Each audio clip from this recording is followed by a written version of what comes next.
Assalamualaikum warahmatullahi wabarakatuh.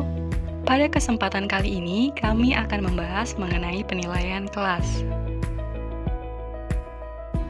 Perkenalkan, kami dari kelompok 7 yang beranggotakan Dina Novera, Humaira Katrinada, dan Rabiatul Adawiyah. Apa sih itu penilaian kelas? Nah, penilaian kelas merupakan suatu kegiatan guru yang berkaitan dengan pengambilan keputusan tentang pencapaian kompetensi atau hasil belajar peserta didik yang mengikuti proses pembelajaran. Ada 3 aspek penilaian yang dilakukan oleh guru di kelas, yaitu yang pertama ada aspek sikap, untuk mengetahui tingkat perkembangan sikap spiritual dan sosial siswa. Yang kedua, ada aspek pengetahuan untuk mengetahui tingkat penguasaan kecakapan berpikir siswa. Dan yang ketiga, ada aspek keterampilan untuk menilai kemampuan siswa menerapkan pengetahuan dalam melakukan tugas tertentu.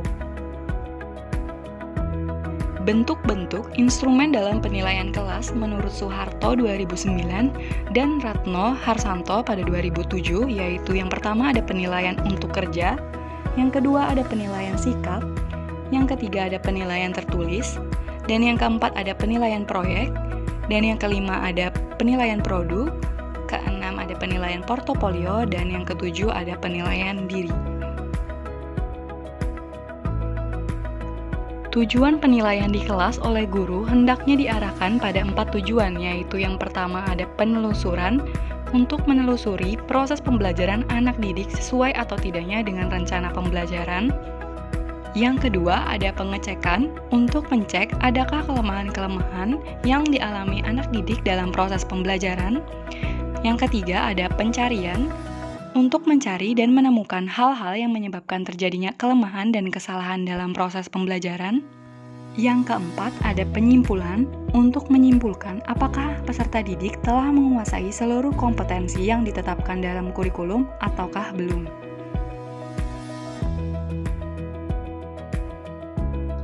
Prinsip-prinsip penilaian kelas. Prinsip yang pertama yaitu validitas. Validitas berarti menilai apa yang seharusnya dinilai menggunakan alat yang sesuai untuk mengukur kompetensi. Yang kedua yaitu reliabilitas.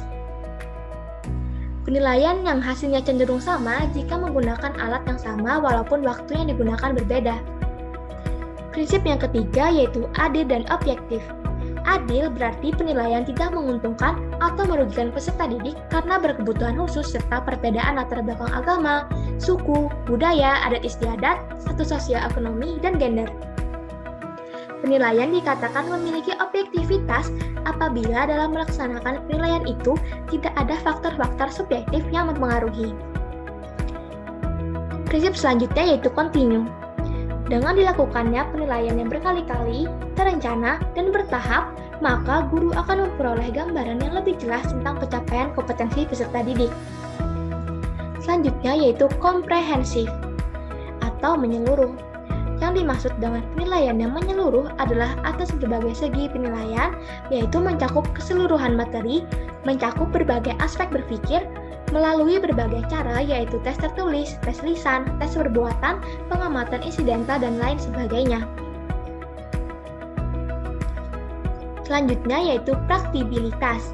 Sebuah penilaian dikatakan memiliki praktibilitas yang tinggi apabila penilaian tersebut bersifat praktis. Prinsip selanjutnya yaitu ekonomis. Ekonomis adalah bahwa pelaksanaan penilaian tersebut tidak membutuhkan ongkos atau biaya yang mahal, tenaga yang banyak, dan waktu yang lama. Selanjutnya yaitu terfokus pada kompetensi. Penilaian kelas harus dapat menilai pencapaian kompetensi yang dicapai oleh siswa yang meliputi seperangkat pengetahuan, sikap, keterampilan, dan nilai yang terrefleksikan dalam kebiasaan berpikir dan bertindak dan bertingkah laku. Prinsip selanjutnya yaitu mendidik. Penilaian kelas harusnya dinyatakan dan dapat dirasakan sebagai penghargaan dalam memberikan motivasi siswa yang berhasil dan sebagai cambuk semangat untuk meningkatkan hasil belajar bagi siswa yang kurang berhasil. Prinsip selanjutnya yaitu transparan. Penilaian kelas hendaknya dilakukan secara transparan bagi berbagai kalangan dan dapat dipertanggungjawabkan akuntabilitasnya kepada stakeholder pendidikan. Prinsip yang terakhir yaitu bermakna. Hasil penilaian hendaknya mencerminkan gambaran yang utuh tentang prestasi peserta didik yang di dalamnya mengandung informasi keunggulan dan kelemahan, minat dan tingkat penguasaan siswa dalam pencapaian kompetensi yang telah dipersyaratkan. Istilah-istilah terkait penilaian kelas. Yang pertama ada KI atau kompetensi inti. Kompetensi inti adalah kualitas yang harus dimiliki peserta didik yang diperoleh melalui pembelajaran yang diorganisasikan dalam proses pembelajaran aktif. Yang kedua ada KD atau kompetensi dasar. Kompetensi dasar merupakan acuan untuk mengembangkan materi pokok, kegiatan pembelajaran, dan standar kompetensi lulusan untuk penilaian. Kompetensi dasar dirumuskan untuk mencapai kompetensi inti. Istilah selanjutnya yaitu IPK atau indikator pencapaian kompetensi. IPK adalah perilaku yang dapat diukur dan atau diobservasi untuk menunjukkan ketercapaian KD tertentu. Indikator dirumuskan dengan menggunakan KKO yang dapat diamati dan diukur yang mencakup pengetahuan, sikap, dan keterampilan. Istilah selanjutnya yaitu PH atau penilaian harian. Penilaian harian adalah kegiatan yang dilakukan secara periodik untuk mengukur pencapaian kompetensi peserta didik setelah menyelesaikan 1 KD atau lebih. Istilah selanjutnya yaitu PTS atau penilaian tengah semester.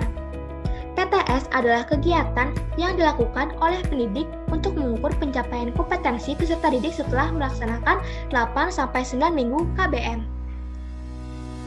Istilah selanjutnya yaitu PAS atau PAS atau penilaian akhir semester. PAS adalah kegiatan yang dilakukan oleh peserta didik untuk mengukur pencapaian kompetensi peserta didik di akhir semester. Istilah selanjutnya yaitu PAT atau penilaian akhir tahun. PAT adalah kegiatan yang dilakukan oleh pendidik di akhir semester genap untuk mengukur pencapaian kompetensi peserta didik. Istilah yang terakhir yaitu KKM atau kriteria ketuntasan minimal. KKM adalah kriteria ketuntasan belajar yang ditentukan oleh satuan pendidikan. KKM pada akhir jenjang satuan pendidikan untuk kelompok mata pelajaran selain ilmu pengetahuan dan teknologi merupakan batas ambang kompetensi. Penetapan KKM dilakukan oleh Dewan Pendidik pada awal tahun pelajaran melalui proses penetapan KKM setiap indikator KD menjadi KKM mata pelajaran. Untuk menentukan KKM perlu memperhatikan hal-hal sebagai berikut. Yang pertama yaitu kompleksitas atau kesulitan kerumitan, daya dukung, dan intake siswa.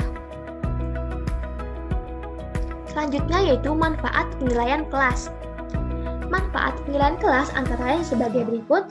Yang pertama, untuk memberikan umpan balik bagi peserta didik agar mengetahui kekuatan dan kelemahannya dalam proses pencapaian kompetensi.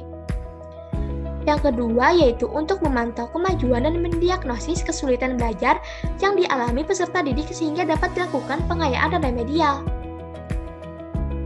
Yang ketiga yaitu sebagai umpan balik bagi guru dalam memperbaiki metode, pendekatan, kegiatan, dan sumber belajar yang digunakan. Manfaat selanjutnya yaitu untuk masukan bagi guru guna merancang kegiatan pembelajaran. Yang kelima, untuk memberikan informasi kepada orang tua dan komite sekolah tentang efektivitas pendidikan. Manfaat yang terakhir yaitu memberikan umpan balik bagi pengambil kebijakan dalam mempertimbangkan konsep penilaian kelas. Penilaian kelas memiliki fungsi-fungsi sebagai berikut. Yang pertama adalah memberikan informasi sejauh mana seorang peserta didik telah menguasai suatu kompetensi. Yang kedua, mengevaluasi hasil belajar peserta didik dalam rangka membantu peserta didik untuk memahami dirinya, membuat keputusan tentang langkah berikutnya baik untuk pemilihan program, pengembangan kepribadian maupun untuk penjurusan. Yang ketiga, menemukan kesulitan belajar dan kemungkinan prestasi yang bisa dikembangkan oleh peserta didik, dan sebagai alat diagnosis yang membantu guru untuk menentukan apakah seseorang perlu mengikuti remedial atau pengayaan.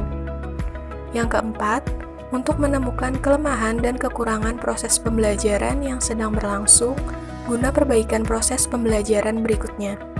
Dan yang kelima, penilaian kelas sebagai alat kontrol bagi guru dan sekolah mengenai kemajuan perkembangan peserta didik.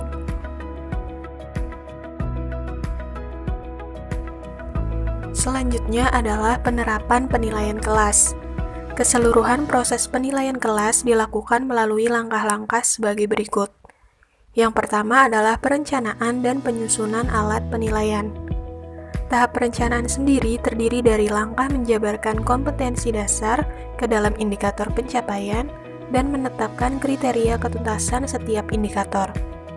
Indikator dikembangkan oleh guru sesuai dengan kondisi daerah dan sekolahnya masing-masing. Indikator pencapaian kompetensi yang menjadi bagian dari silabus dijadikan acuan dalam merancang penilaian. Alat-alat penilaian yang digunakan guru dalam proses penilaian di sekolah dapat berupa alat penilaian standar dan alat penilaian buatan guru itu sendiri. Secara umum, alat dalam penilaian hasil belajar dibagi menjadi dua kriteria, yaitu penilaian berbasis tes, baik uraian atau objektif, dan penilaian non-tes. Yang kedua adalah pengumpulan informasi. Pada langkah ini, penilaian kelas dilaksanakan dengan menggunakan perencanaan dan alat penilaian yang telah disusun, serta dilaksanakan sesuai dengan jadwal yang telah disepakati. Yang ketiga adalah langkah pengolahan hasil. Kegiatan pada langkah ini yaitu guru dapat mengolah dan memberi bobot atau nilai. Di dalam memberi nilai terhadap hasil penilaian, ada dua cara penyajian yang dapat dilakukan. Yang pertama adalah cara kuantitatif, yaitu apabila hasil yang telah dicapai siswa disajikan dalam bentuk angka. Dan yang kedua adalah cara kualitatif, yaitu apabila hasil belajar siswa disajikan dalam bentuk pernyataan atau penggolongan, misalnya penggolongan sangat baik, baik, cukup, dan kurang. Dan yang keempat, dengan hasil penilaian, guru dapat menggunakannya sebagai dasar pengambilan keputusan mengenai remedial maupun untuk perbaikan dalam proses pembelajaran selanjutnya. Apabila nilai peserta didik untuk indikator pencapaian sama atau lebih besar dari kriteria ketuntasan, maka dapat dikatakan bahwa peserta didik telah menuntaskan indikator. Apabila semua indikator telah tuntas, dapat dikatakan peserta didik telah menguasai kompetensi dasar yang bersangkutan. Dengan demikian, peserta didik dapat diinterpretasikan telah menguasai standar kompetensi dari mata pelajaran. Apabila jumlah indikator dari suatu kompetensi dasar yang telah tuntas lebih dari 50%, peserta didik dapat mempelajari kompetensi dasar berikutnya dengan mengikuti remedial untuk indikator yang belum tuntas. Sebaliknya, apabila nilai indikator dari suatu kompetensi dasar itu lebih kecil dari kriteria ketuntasan, maka peserta didik itu belum menuntaskan indikator tersebut. Selanjutnya adalah simpulan materi. Penilaian kelas adalah suatu kegiatan guru yang berkaitan dengan pengambilan keputusan tentang pencapaian kompetensi atau hasil belajar peserta didik yang mengikuti proses pembelajaran. Ada 3 aspek penilaian yang dilakukan guru di kelas, yaitu aspek sikap, pengetahuan, dan keterampilan. Bentuk instrumen penilaian terdiri atas penilaian untuk kerja, sikap, tertulis, proyek, produk, portofolio, dan diri. Tujuan penilaian kelas yaitu penelusuran, pengecekan, pencarian, dan penyimpulan. Fungsi dari penilaian kelas yaitu sebagai sumber informasi, evaluasi, alat diagnosis, perbaikan proses, dan alat kontrol perkembangan peserta didik. Dalam penerapannya, penilaian kelas memiliki langkah-langkah mulai dari perencanaan dan penyusunan alat penilaian, pengumpulan informasi melalui sejumlah bukti yang menunjukkan pencapaian hasil belajar peserta didik, pengolahan dan penggunaan informasi tentang hasil belajar peserta didik sebagai dasar pengambilan keputusan. Sekian dari saya, selanjutnya saya kembalikan kepada moderator. Berikut daftar pustaka yang kami gunakan. Terima kasih telah menonton, semoga videonya bermanfaat. Wassalamualaikum warahmatullahi wabarakatuh.